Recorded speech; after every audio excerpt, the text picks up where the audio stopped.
Отпускать злоумышленника собака не хотела до последнего. Рядом дети, поэтому, чтобы защитить их наверняка, схватилась за руку намертво. Работу собак кинологической службы УФСИН увидишь не каждый день, поэтому ребята лично решили поучаствовать в учениях.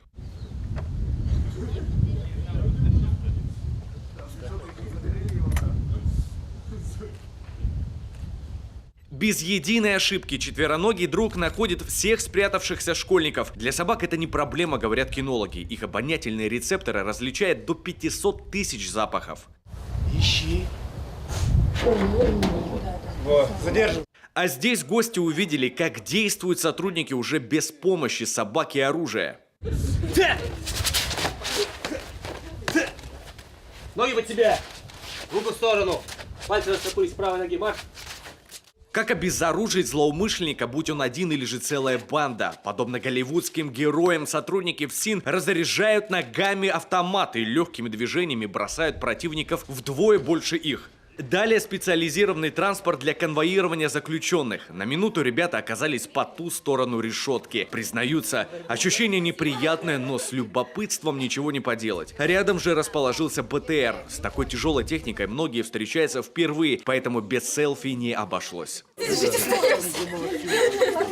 Хрупкие плечи девчонок ощутили на себе вес бронежилета, щита, автомата. И, как ни странно, обмундирование ФСИН им понравилось. И более того, даже есть предложение применить его в школе. Все бегают, прыгают, толкаются, поэтому я думаю, что это будет очень хорошей защитой. Директору надо посоветовать. Каково это быть сотрудником службы исполнения наказаний? Как туда трудоустроиться? Куда пойти для этого учиться? Вопросов было немало, и на каждый школьники получили ответ. В течение обучения вы находитесь на полном государственном обеспечении. Это обмундирование, проживание, питание. Ежемесячно вам выплачивается денежное довольствие. Сумма разнится от 15 до 22 тысяч в зависимости от того, как вы обучаетесь.